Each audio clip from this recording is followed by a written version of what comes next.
tool to cope with discrimination based on gender identity and or sexuality. So some questions I had while I started this research was I wanted to identify what it means to be two-spirit and talk about two-spirit people of the past and how did colonization impact this community, and then moving on to contemporary issues that two-spirit people face today, and how can two-spirit people cope with racism, discrimination, and alienation. So before we move on, I wanted to start with some Two-Spirit 101. So I wanted to address this because I don't think a lot of people know what it means to be two-spirit. So a lot of two-spirit people possess masculine and feminine energies, and it's more of a spiritual connection to them, and it connects them with their community instead of just being LGBTQ. So it's oftentimes they're immersed in their community. But two-spirit people oftentimes will identify as both to further identify themselves. So they'll be like a two-spirit gay man or a two-spirit trans woman, and so that's just another way that they identify themselves. But also, only American Indians can identify as two-spirit. Anyways, it's a form of cultural appropriation. So that's just some background with that. And then moving forward, I wanted to talk about historical two-spirit people, and historically they were sacred, and they were often healers, dreamers, artists, parental figures, and spiritual leaders, and most importantly, they were respected. Unfortunately, there is a lack of research about two-spirit people because anthropologists, when they would find these people in the communities, their research wouldn't get published because of the views of homosexuality and these diverse genders.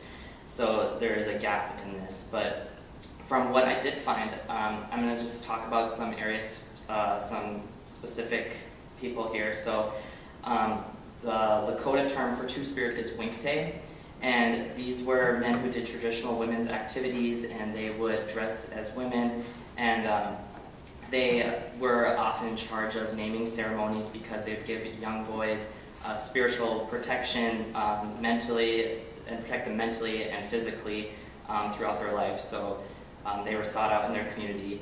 And then for Ojibwe people, they were called Agokwa, and they were really important for raising children because they had the masculine and feminine energies, so they could be both a mother or a father when parents weren't there, either if they're sick or gone. So they were important for raising these children, and they also were important for visions because they were spiritual in their community. And there's one document of a Ojibwe leader named Oswindib, and he would often sleep with other men before these men would go off to war because it gave them spiritual protection when they went off. So they're important. And just overall, two-spirit people in general were really sought after by our American Indian women. They would go for two-spirit women or two-spirit people for advice on beadwork and quill work because oftentimes it was very beautiful and they excelled in this. And there's also documents of that they'd have beautifully constructed teepees, and so people went to them for advice on just things like this. So just in their way, they were artists. And various tribes had two-spirit identities. I just listed some local ones here. And so that's some historic stuff there. And then the boarding school era really harmed the two-spirit community and the process of assimilation. Here I just wanted to highlight this really well-known quote. It says, "Kill the Indian in him and save the man," and this was from the Carlisle Indian School founder, Richard Pratt. And this really highlights the era of assimilation. And because part of saving the man was converting American Indians to Christianity, and at this time it was really enforcing Euro-American gender roles and relationships between a man and a woman. So this was detrimental to the two-spirit community.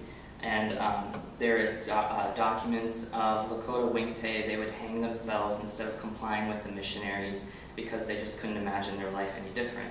However, some didn't commit suicide, and they pushed back against the missionaries.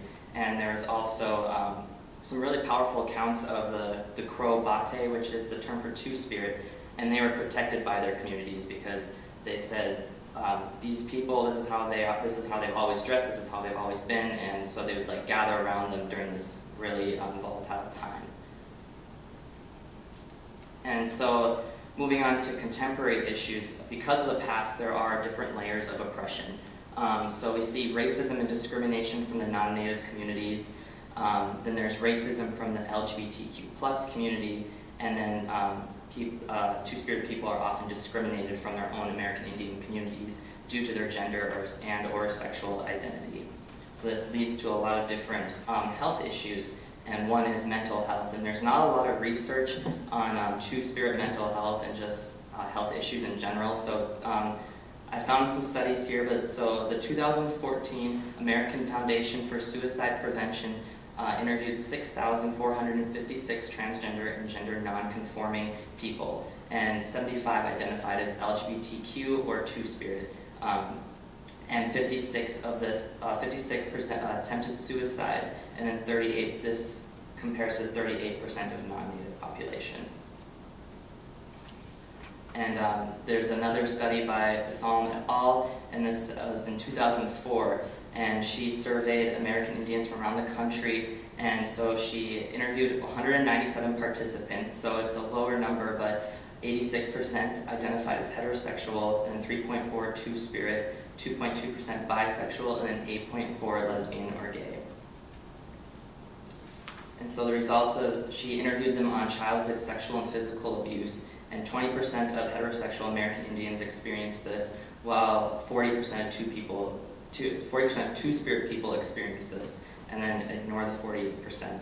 But it's supposed to be below. But and then when she interviewed them about being robbed or physically assaulted, 48% of heterosexual American Indians experienced this, while 60% of Two-Spirit people experienced this.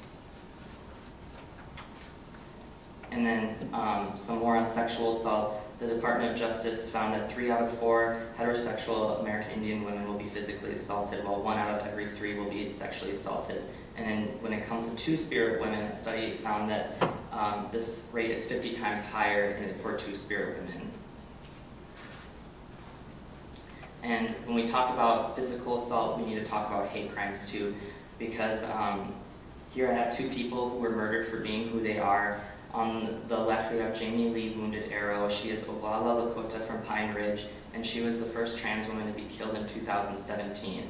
She was very vocal in her community, and really a lot of other Two-Spirit people went to her for advice and guidance. And the sad thing is she was murdered by another American Indian man, which highlights how strong this homophobia and transphobia are within American Indian communities because of colonization. And on the right, we have Fred Martinez Jr., who was murdered in 1997, and he identified as Nadle, which is the Navajo word for Two-Spirit, or for them, their gender is very fluid, and they'll switch from one gender to the next. And his killer got 40 years in prison, so those are just 2 accounts that I wanted to highlight.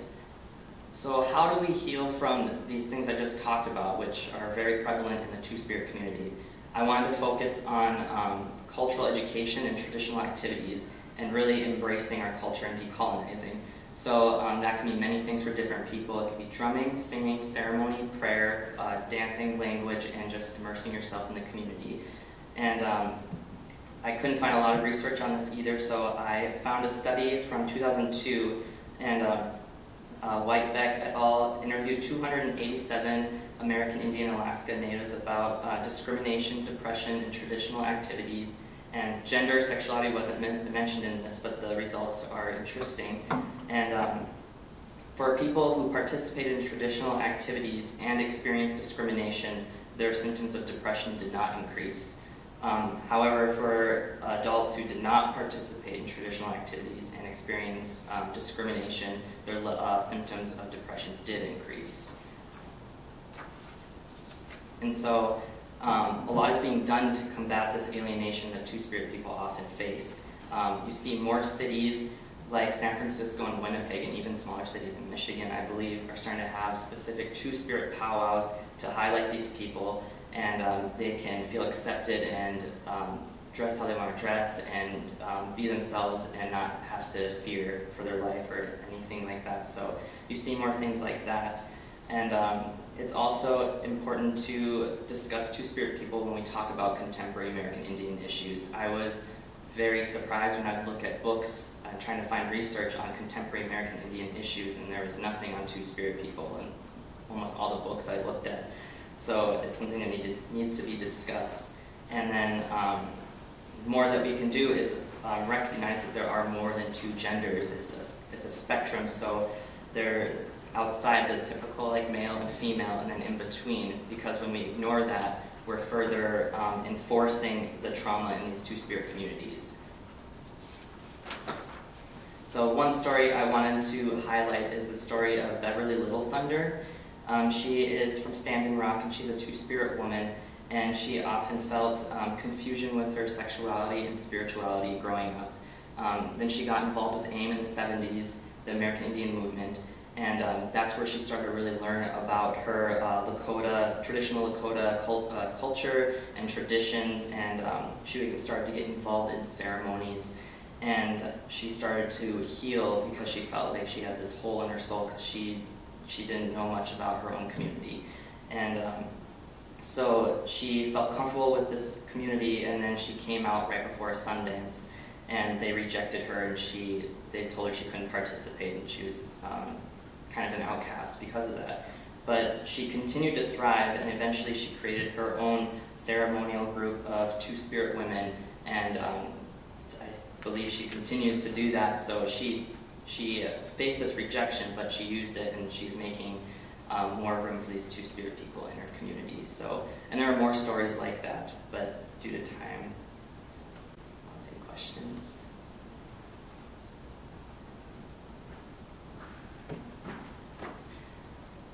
Yes? I'm wondering, there's very little research, as you say. Mm-hmm. Is it a conscious sort of not dealing with the issue in Native communities, or what do you think this is?